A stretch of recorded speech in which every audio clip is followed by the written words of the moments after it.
তো বন্ধুরা, এখন আমি রিভিউ করব গান্ধী টক্স মুভিটা নিয়ে। কালকে আমি মুভিটা দেখতে গেছিলাম, তো মুভিটা কালকে দেখে আসি। তো মুভিটা কেমন আছে সেটাই আলোচনা করবো তোমাদের সাথে। তার আগে বলে দিই, তোমরা যদি রিভিউ দেখা পছন্দ করো তাহলে আমার এই চ্যানেলটা সাবস্ক্রাইব করে দিও, কারণ আমি এই চ্যানেলে সবসময় রিভিউ করে থাকি। তো এই মুভির সময় রাখা আছে 2 ঘন্টা 11 মিনিট। এটা একটা সাইলেন্ট কমেডি ফিল্ম। যারা যারা কোনোদিন সাইলেন্ট ফিল্ম দেখো নাই, যদি দেখতে চাও তাহলে সামনে কোনো সিনেমা ঘর থাকলে সেখানে যাই দেখতে পারো। তো এই মুভির গল্পটার কথা যদি বলি, মুভির গল্পতে দেখানো হচ্ছে 4টে ক্যারেক্টার। তো তার ভিতরে প্রথম ক্যারেক্টার হলো মহাদেবের। মহাদেব তার মার সাথে একটা বস্তিতে থাকে, তারা খুবই গরিব। তার মা অপাহিজ, তার মা চলতে পারে না, তার মার যেমন লেট্রিন বাথরুম লাগে। মহাদেব কোলে করে নিয়ে যায়, লাইনে দাঁড়ায়। তারা এমন গরিব, মানে খাওয়াটাও চুরি করে নিয়ে এসে খায়। তো মহাদেব চাকরির জন্য জায়গা জায়গায় ঘুরে বেড়ায়। ঘুষ লাগে, মহাদেব ঘুষ দিব না। তো সে বাধ্য করে একদিন চুরি করার সিদ্ধান্ত নেয়। আর এক সাইডে একজনকে দেখানো হয়েছে মোহন বোস নামের। তো সে খুব ধনী মানুষ। তো তার ফ্যামিলি একদিন একটা অ্যাক্সিডেন্টে সবাই মারা যায়। তো তার এত টাকা পয়সা কি খাবো, সে টেনশনে টেনশনে থাকে সবসময়। তারপর আরেকটা ক্যারেক্টার দেখানো হয়েছে মঙ্গু নামের। সে অল্প মাফিয়া টাইপের, চোর টাইপের, পকেটমার টাইপের।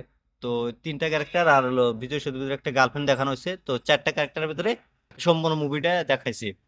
তো এই মুভিটা আমার কাছে কেমন লাগছে যদি বলি, মুভি কিন্তু আমার কাছে বড়িয়া লাগছে ভাই। মুভির প্রথম থেকে লাস্ট পর্যন্ত যেভাবে মানুষকে কানেক্ট করে রাখে, মানতে লাগবো ভাই। মুভিটা যেই বানাক না কেন, অসাধারণ মুভি বানাচ্ছে ভাই। মুভি ধরে একটা কথাও নাই, একদম সাইলেন্ট ফিল্ম। প্রথম থেকেই তোমাকে ধরে রাখবো মুভিটার ভিতরে, মানে এরকম এরকম মুখের এক্সপ্রেশন দিয়ে তোমাকে কমেডিতে হাসাতেও পারে, তোমাকে কান্দাতেও পারে, এরকম ধরনের মুভি এটা।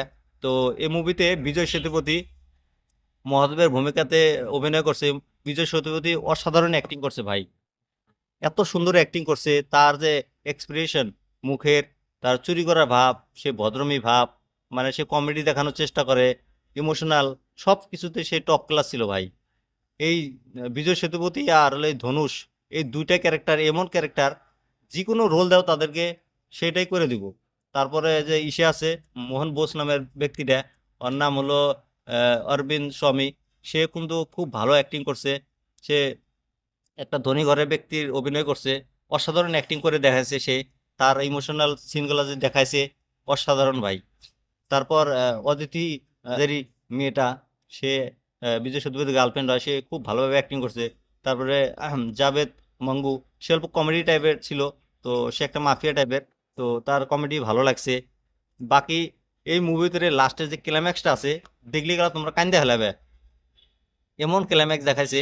আর একটা সিন দেখাইছে যে তোমার একটা ঘরের ভিতরে 3জন থাকে, কেউ বলতে পারে না যে কে আছে এই ঘরের ভিতরে। মানে 3জন একটা বাড়ির ভিতরে, মোহন দাসের বাড়ির ভিতরে চুরি করতে যায় 2জন, কেউ কাউকে দেখতে পারে না। মানে এমন মানে ভাব দেখায় ওই জায়গাটাতে, মানে দেখলি তোমরা খালি মুখ খুলেই রাখবে, মানে এরকম ভাবে দেখানো হয়েছে এই জায়গাটা।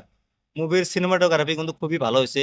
মুভি যে প্রথম যে একটা সিন দেখাচ্ছে, যে গার্গিল করে, যে গার্গিল করে যখন মুভিটা শুরু হয়, তো সেই সিনগুলো কিন্তু দেখতে খুবই ভালো লাগে।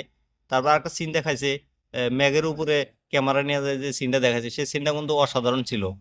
বাকি মুভিতে গানগুলা যে আছে, ব্যাকগ্রাউন্ড মিউজিক, সেগুলো কিন্তু অসাধারণ ছিল।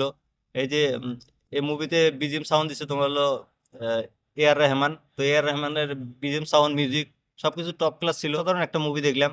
তোমরা যদি চাও মুভিটা যা দেখতে পারো, যেখানে আমাকে কমেন্ট করে জানিয়ে দিতে পারো মুভিটা তোমাদের কাছে কেমন লাগছে। বাকি আমার রিভিউটা কেমন লাগছে সেটাও তোমরা কমেন্ট করে জানিয়ে দিও। এরকম রিভিউ দেখার জন্য আমার এই চ্যানেলটা সাবস্ক্রাইব করে দিও।